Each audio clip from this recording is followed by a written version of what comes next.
Hey Waffle Gang, I do hope you're well. My name is Mark and today we're checking out some more relationship stories, and if you do love a Reddit story, why not consider hitting that like, subscribe, maybe that notification bell too.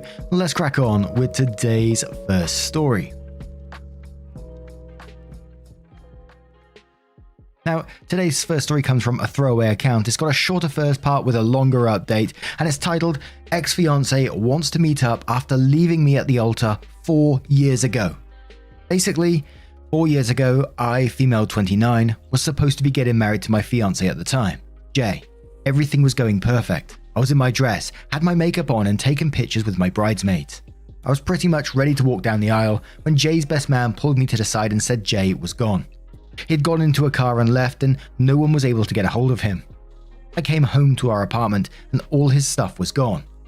He's been pretty much a ghost ever since he left me, and I had to force myself to move on. I ended up going on a honeymoon with my best friend, which was the best decision ever, and then put myself into therapy to heal the horrible trust issues I now have. I haven't heard from him once until today. I guess he got back in contact with an old mutual friend who gave him my number. Jay texted me and said he wants to meet up and apologize. He said he has a lot to explain to me about what happened that day. I'm torn. I swore Jay was a dead memory, but my curiosity and desire to get closure with him is pestering me. My current boyfriend supports me whatever I decide, and I feel out of respect to him and how wonderful he's been, I should just ghost Jay. I'm very confused. I never expected to hear from Jay again. I have no idea what to do. Please help. Now, I already know what I would do or would want to do if it was me in this situation, just because of the way I am, but I think it's a very, very personal choice and what you want to get out of it if you want to meet him. Can you walk away from this and not think about it again, or will it haunt you in the future and you want to know the reasons? I know for myself that I would want to know the reasons. Regardless of what it is, I would want to know what happened, otherwise it would bug me down the line. Even though in reality, you're probably not going to hear anything that really helps you apart from getting closure. It'd probably be just him trying to get rid of his guilt, if you like. So I really just think it's going to come down to that closure. But Noob says, what can he say to you that will improve your current situation? At best, tells you he was a coward and that he regrets that he put you through that pain. But that is the best case scenario. He could complain about how you drove him to make that decision. He could place the blame for it on loss of attraction to you because you did X, Y, and Z. He could beg you to take him back. I think you've moved on. This invitation is to give himself some peace. You don't owe him anything. Yeah, and that's what I was kind of saying on the guilt thing, that, you know, it's just to give him some peace. Chick replies that saying this: I had a situation right after high school where someone who I thought cared about me ghosted me and left me in an awful situation that I had to go through on my own. 20 years later, and he contacts me out of the blue wanting to meet up so he can apologize and explain himself. We were both married with kids at this point, and I believe he has told his wife about the situation and she was encouraging him to get closure. He obviously felt like shit all these years about what he had done. He kept messaging saying he's going to be in my state and he just wants to talk in person. I stressed so much about this meetup. It brought up so many old wounds. Finally, I realized that all of this was about him making himself feel better and unburdening himself of all the guilt he's felt. Why was I turning myself inside out to accommodate his journey of self?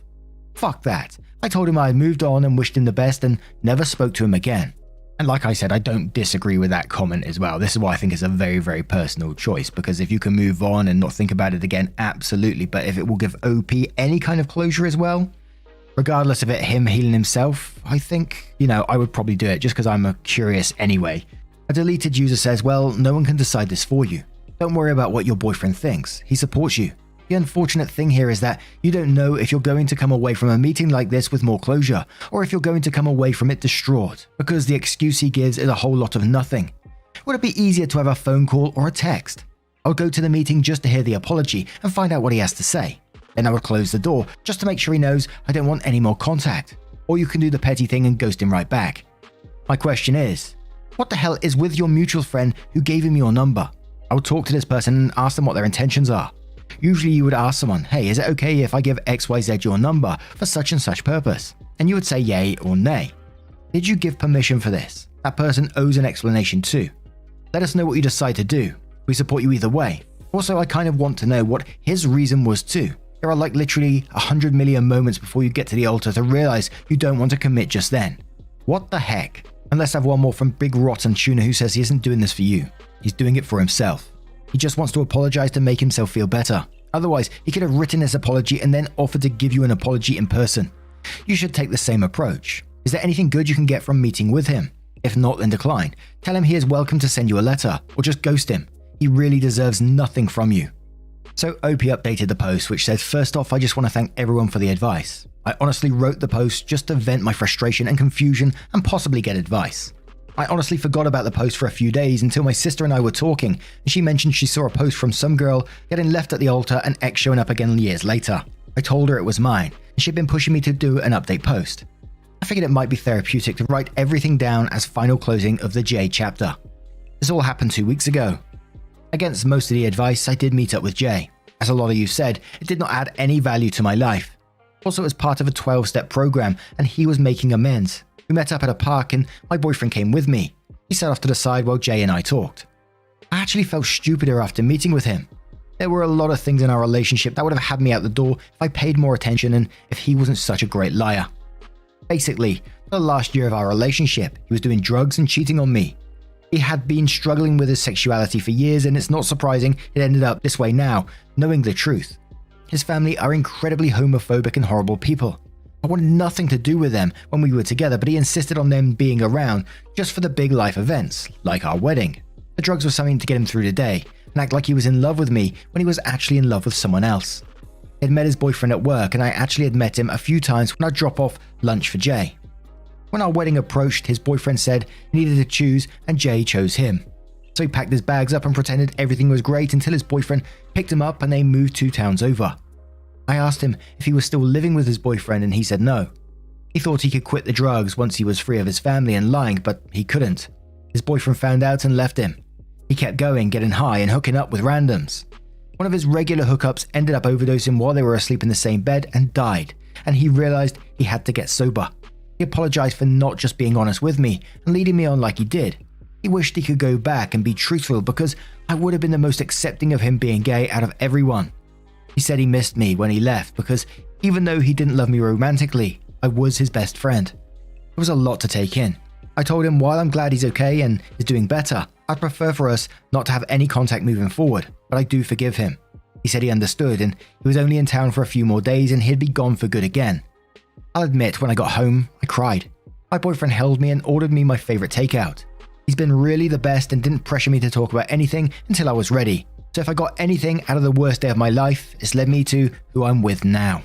So now I'm going to turn this one to you guys. What do you guys think of this situation? What would you have done if you was in OP's position? Would you have met up with that ex to find out the reason why, or would you have moved on and not given it a second thought? Let us know your thoughts down in the comments below, and let's move on to another story.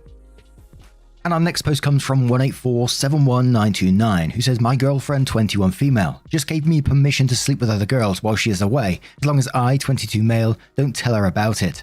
I've been with my girlfriend for over 2 years, and we've been best friends for about 4 years. 3 weeks ago, she left for a 30-person environmental research expedition, and she has 4 weeks left. Because of limited service, we can talk about once a day. Last night, out of nowhere, she said that if I wanted to be physical or have sex with other girls while she was away, she'd be perfectly okay with it. The only conditions are that I have to tell her if it's something I'll consider, and I can't tell her if I ever do anything. I said no and asked if she offered because she wants to be physical with someone on a trip. She denied it.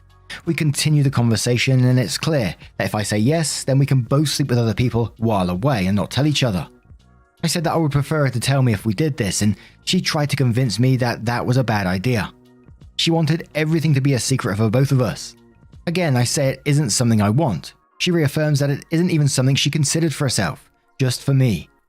Being the sneaky guy I am, after we said goodnight, I logged into her Facebook. Bad, I know. A conversation from earlier in the day between her and an old hometown friend revealed that she really likes a guy on her trip and constantly has dreams of having sex with him. She also says how they spent all day together every day doing research. It's clear to me she was trying to trick me into allowing that option so she could have a 4-week romance with this guy. She tried to make it seem like it was only for me, but she just doesn't care if I fuck other people. She just wants to fuck this guy with a clear conscience. Is my conclusion right? Even though she hasn't cheated yet, is this relationship doomed because she's a sneaky person that wants to hide her affairs from me? Like, what the fuck? And the first comment came in from Inky Pinky Blinky Clyde, who says she's going to sleep with him no matter what you say. NFL says, yeah, you nailed it. Sorry man, I'd bring it up as soon as you talk to her next. Admit to reading through her messages and know that you weren't in the wrong. You suspected something because of how she brought that up. Don't let her shame you for her ways. Zorkel says it's a trap. One of two things will happen, or maybe both. She will sleep with other guys while she's away, because that's fair. You have permission to sleep with other people, so should she, even if you never act on it. If you do act on it, expect as much guilt should she find out. How could you? I never really expected you to do it. And one more from Drunk Diabetic who says, I know this seems weird, but it is actually pretty normal for your age when it comes to trips. I studied abroad in Japan for 6 months, and out of my entire male dorm, 15 guys in relationships, only 2 people stayed loyal to their significant other. Myself and one other guy, and we both got cheated on. I guess all the fun and thrill of being young and away just gets to people. I saw a few people with the open door, closed information relationship you mentioned, and they spent a lot of time concerned with what their partner was doing. The more promiscuous they were, the more they got worried about their partner doing the same thing, ironically. Anyway, if you want to get into this kind of thing, know it comes with its share of problems and should probably be decided soberly, face to face and over multiple conversations. Then OP updated this post saying, so I called and confronted her about the messages. She confessed that our relationship had been hard the last few days because of fighting, and she had a dream about having sex with this guy and woke up with crazy feelings for him. She said, and her messages confirmed, that she felt super terrible about having those feelings at all and took steps today to separate herself from him because she felt so guilty. She then said that the open relationship offer wasn't to sneakily fuck this guy, but instead was because she didn't want me to have to go through those conflicted feelings. As in, if I ever had feelings for a girl, she wants me to fuck her. As long as I don't tell her and she's away. So during the conversation, I ate that shit up because I'm blindly in love and really just want to believe her. But as I write this down, holy fuck, I'm dumb. Now, what would you do in OP's position? Do you believe that there was more going on than it was just a dream? Some of the comments suggest, that's what she's going to do regardless of what OP says. Let us know your thoughts down in the comments below. Let's move on to another story. Now, our next story is titled, Am I the Arsehole for Confronting a Close Friend After She Recounted a Bullying Experience from Me on My Wedding Day? And just before we get into it, this one does have a pronunciation of a name, Jana.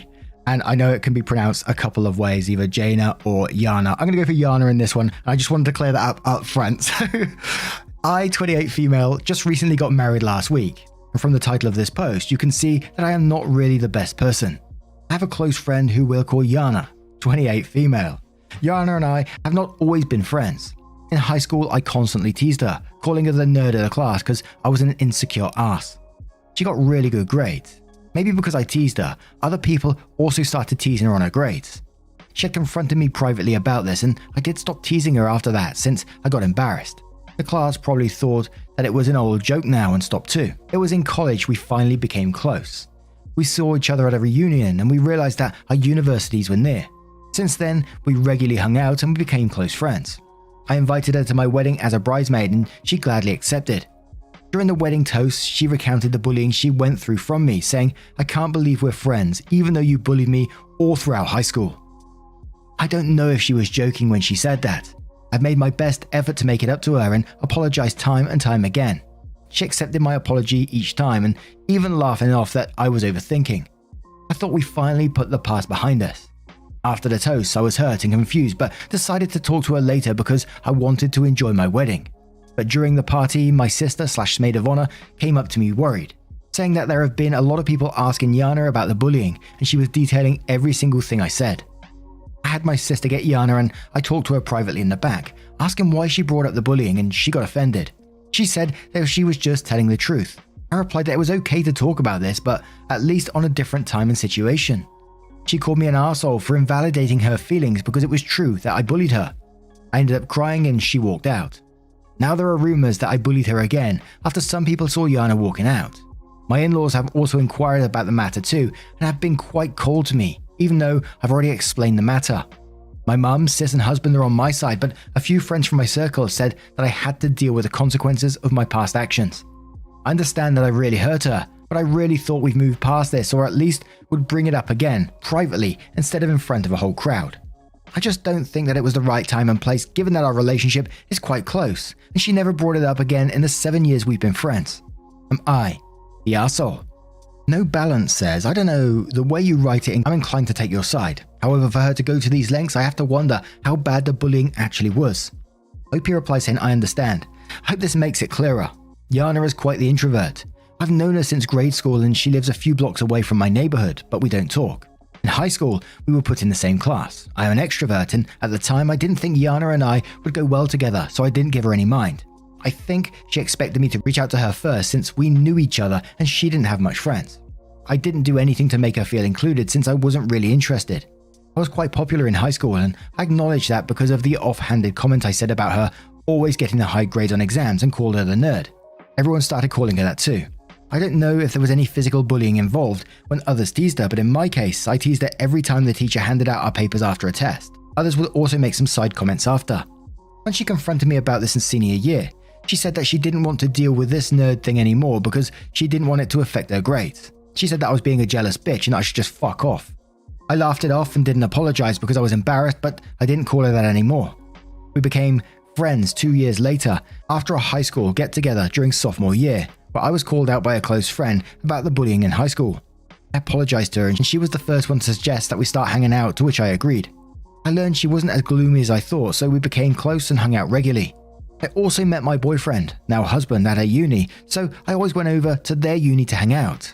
The lady Elbereth says, not the arsehole. Bullying her was wrong, but you know this already and apologized for it. She nursed a grudge as much as she denied it. This was her punishing you publicly, for you to feel ashamed and embarrassed on one of the biggest occasions of your life. Since you got upset with her, she can say you were mean to her for ignoring that she was in pain and focusing on being in pain yourself, essentially gaslighting you. She's not on a fact-finding mission. She wants your loved ones to think badly of you. Don't be surprised if she ghosts you or is no longer your friend after this. She hasn't acted like it despite arsehole teen years. You seem like you were genuinely remorseful, but that probably didn't seem to be enough for her. I'm sorry your family is cold to you now.